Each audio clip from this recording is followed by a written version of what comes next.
En juin 1961, la jeune chaîne de télévision anglaise ITN tourne un reportage en Afrique du Sud alors que son gouvernement quitte le Commonwealth. L'interview de Nelson Mandela marque l'histoire. L'Europe essaie de comprendre ce qu'il se passe en Afrique du Sud. L'interview filmée de Nelson Mandela, qui vit alors dans la clandestinité, sera la seule de l'histoire avant sa libération en 1990. Voici le contexte, qu'on va séparer en trois parties. D'abord le contexte international, qui est un contexte de guerre froide à travers le monde et les deux grandes puissances, États-Unis et Union soviétique. En 1960, 14 colonies africaines deviennent indépendantes. C'est le début de la colonisation avec cette année très importante de 1960 qui marque une étape de la décolonisation de l'Afrique. Autour du Ghana, il existe un rêve panafricain et de son leader historique, Kwame Nkrumah. Signalons également dans ce contexte que l'Organisation des Nations Unies, qui a été créée après la Deuxième Guerre mondiale, a immédiatement condamné l'apartheid, qui date de 1948, car elle est contraire à sa charte fondatrice. Du côté de l'Afrique du Sud, dans le contexte interne, en 1955, l'opposition à l'apartheid publie la Charte des libertés. Regroupant ses revendications, immédiatement le gouvernement la classe comme terroriste. Elle sert pourtant de référence à l'opposition. Une série de leaders de différentes organisations qui ont adhéré ou rédigé cette charte ont été passés en procès, un procès qui s'est éternisé, le gouvernement n'arrivant pas à mener des accusations solides. Mais c'est le massacre de Sharpeville le 21 mars 1960 qui va marquer un tournant. D'abord, suite au massacre, le procès de la trahison est abandonné. Mais l'Afrique du Sud quitte le Commonwealth, le marché commun des anciennes colonies britanniques, en mai 1961 suite à un référendum qui a eu lieu en 1960. La répression est féroce. L'opposition, dont l'African National Congress, l'ANC, un parti indigène, se déchire sur la ligne non violente tenue jusqu'ici. Le leader de la jeunesse de l'ANC, l'avocat Nelson Mandela, vient de créer avec quelques autres une branche armée, Umkhonto we Sizwe, qui mènera ses premières actions en décembre 1961. Notons enfin que le journaliste qui interroge Mandela ignore qu'il est le chef d'un tout nouveau groupe armé. This is Mandela's first television interview. I asked him what it was that the African really wanted. The Africans want the franchise on the basis of one man, one vote. They want political independence. Do you see Africans being able to develop in this country without the European being pushed out? We have made it very clear in our policy that South Africa is a country of many races. There is room for all the various races in this country. Are there many educated Africans in South Africa? Yes. We have a large number of Africans who are educated and who are taking part in the political struggles of the African people. The question of education has nothing to do with the question of the vote. On numerous occasions, it has been proved in history that people can enjoy the vote even if they have no education. Of course, we desire education, and we think it's a good thing.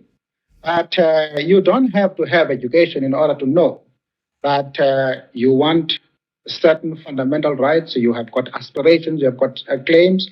It has nothing to do with education whatsoever. Are you planning any more campaigns of non-cooperation? Yes. The Pietermaritzburg resolution makes provision for a campaign of non-cooperation with the government, and we are presently starting plans to implement this aspect of the resolution. Now, if Dr. Verwoerd's government doesn't give you the kind of concessions that you want sometime soon, is there any likelihood of violence? There are many people who feel that the reaction of the government to our stay at home, ordering a general mobilization, arming the white community, arresting 10,000s of Africans, the show of force throughout the country, notwithstanding our clear declaration that this campaign is being run on peaceful and non-violent lines, close a chapter as far as our methods of political struggle are concerned. There are many people who feel that it is useless and futile for us to continue talking peace and non-violence against a government whose reply is only savage attacks on an unarmed and defenseless people. And I think the time has come for us to consider, in the light of our experiences in this stay at home, whether the methods which we have applied so far are adequate. Je vais faire 2 commentaires sur cette interview, un sur la forme, l'autre sur le fond. Le premier commentaire sur la forme. Si on observe l'apparence de Nelson Mandela, on remarque 2 choses. Alors, il est en bleu de travail, normal, il vit dans la clandestinité, il a reçu le journaliste discrètement, il se cache. Sur son apparence, il y a une chose qui est à remarquer pour quelqu'un qui a toujours lutté pour l'affirmation et le respect de sa culture. Lors de son procès, qui va suivre en 1964, il va arriver le dernier jour de son procès en costume traditionnel. Donc il est porteur d'une affirmation culturelle, d'une défense de son identité.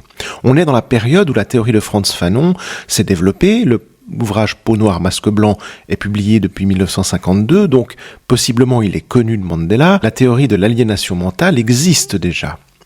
Et ce qu'on peut remarquer, c'est qu'il porte une coiffure qui est très troublante, avec une raie de côté qui semble être une imitation d'une apparence occidentale. Pour quelqu'un qui a toujours affirmé son identité culturelle, c'est très surprenant. Dans l'apparence que ça renvoie plutôt à quelque chose qui appartient au monde occidental. Concernant le fond, on remarque quelque chose grâce à la vidéo qu'on ne peut pas déceler à la lecture d'une retranscription de cette interview. C'est le changement de ton qu'adopte Mandela du moment où il évoque la violence et la possibilité d'une lutte armée. On remarque que Mandela change son intonation. Il n'est plus dans une réponse construite, il est dans une réponse vécue. Et ce vécu démontre que Mandela est un partisan de la lutte armée. En réalité, on le sait aujourd'hui, au moment de l'interview, la branche armée de l'ANC est déjà constituée. Elle n'est connue ni du gouvernement et encore moins du journaliste. Toujours est-il qu'il est convaincu. Et on le voit dans le changement d'intonation. Il a une réponse qui devient quelque chose qu'il vit au plus profond de lui. Au final, sans le savoir, le journaliste interroge l'homme qui deviendra un mythe national. Ce n'est pas encore le cas. À l'époque, en Occident, Mandela est un terroriste. Et d'ailleurs, lors du procès de Rivonia, le journal de Genève parlera de la pathétique défense de Mandela. Il ne croit pas du tout aux valeurs que porte cet homme. Arrêté le 5 août 1962 avec l'aide de la CIA, Mandela est déjà en prison quand, quelques mois plus tard, la police parvient à arrêter presque tous les dirigeants d'Umkhonto we Sizwe. Lors du procès de Rivonia, tous ces responsables sont condamnés à la prison à perpétuité. Ils échappent à la mort grâce aux pressions internationales.